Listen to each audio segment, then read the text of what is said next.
नमस्कार friends. Budget राज्य सरकारों के लिए या केंद्र सरकार के लिए बहुत अहम विषय है, क्योंकि उसी बजट में देश या राज्य की विकास की रूपरेखा बनाई जाती है।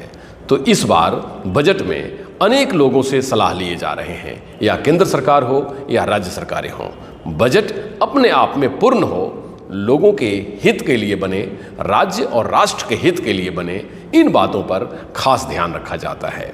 इसके लिए आज अगर बात कहें तो जमशेदपुर पश्चिमी से विधायक सरजू राय, जो कि एक बजट शास्त्री भी हैं और काफ़ी वित्तीय जानकारी रखते हैं, उन्होंने झारखंड राज्य के बजट के लिए अपने सुझाव पेश किए हैं और उन्होंने कहा है कि बजट राज्य के बेहतरी और विकास के लिए होने चाहिए, नहीं कि लोक लुभावन, क्योंकि लोक लुभावन बजट टेम्परेरी होता है, उसकी लॉन्गिविटी या उसमें दूरदर्शिता नहीं होती। लेकिन अगर बजट को कठोर और राज्य की विकास को ध्यान में रखकर बनाए जाएंगे तो राज्य विकासशील से विकसित राज्य होगा और देश के लिए कंट्रीब्यूटरी फैक्टर बनेगा। तो आइए बजट के प्रेस वार्ता में श्री सरजू राय जी ने क्या कहा, सुनते हैं।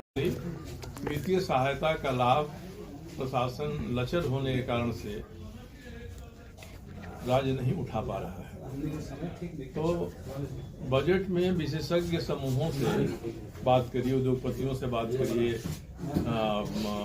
चैम्बर ऑफ कॉमर्स से बात करिए या वित्त विशेषज्ञों से बात करिए, ठीक है, बात करना चाहिए।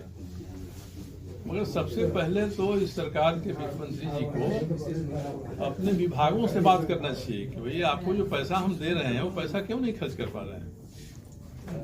इस साल तो दिसंबर महीने में ही सरेंडर हो गया है, कई विभागों के 50 करोड़ 100 करोड़ रुपए सरेंडर हो गए दिसंबर महीने में, जबकि 3 महीना बाकी है बजट में। आखिर क्यों ऐसा हो रहा है कि दिसंबर महीने में तो कभी सरेंडर नहीं होता था। सरेंडर होता है मार्च के अंत में कि अगर वैसा पैसा तो लक्ष्य कर जाएगा, नहीं खर्च कर पा रहे हैं, तो सरेंडर करके दूसरे विभाग को दे दिया। तो यहाँ तो तीसरा अनुपूरक बजट अभी आने वाला है, उसके पहले दिसंबर से ही सरेंडर हो गया। लोगों ने कहा कि भैया योजना में पैसा देने के लिए सरेंडर कराया जा रहा है।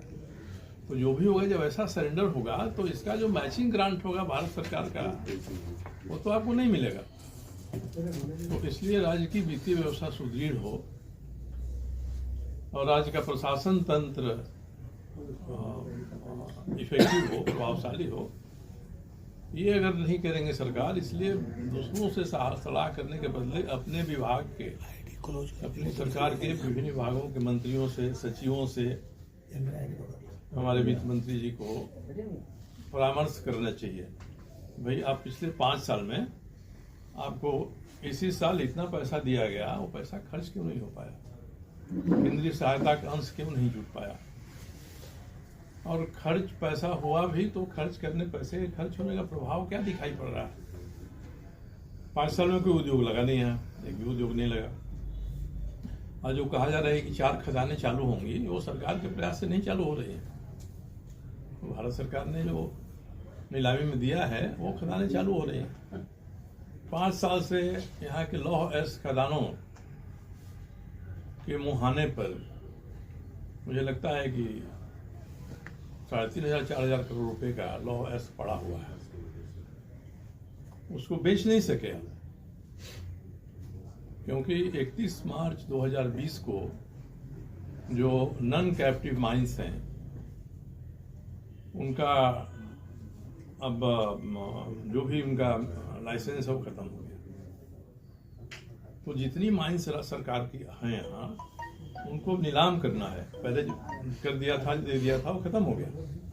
मगर 31 मार्च 2020 को जो खत्म हुआ लाइसेंस का, तो उस समय जो खनन करके उन कंपनियों ने रखा था अपने यहाँ, उनको 6 महीना के भीतर उसको बेचना था MMDR का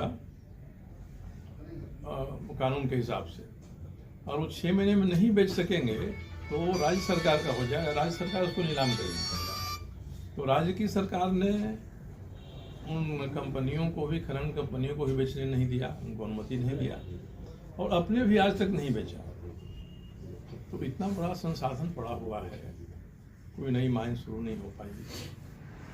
तो राज्य की सरकार अपनी क्षमता जो राजस्व इकट्ठा करने की है, आंतरिक राजस्व, उस मामले में तो पिछले 5 साल में फिसड्डी साबित हुई है।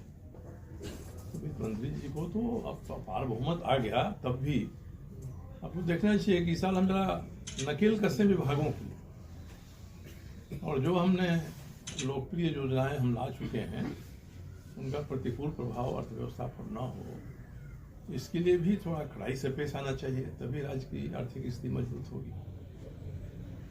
और ये मुझे उम्मीद थी कि अपार बहुमत आने के बाद पहले साल सरकार थोड़ी अर्थव्यवस्था को ठीक करने के लिए अपना प्रयास करेगी।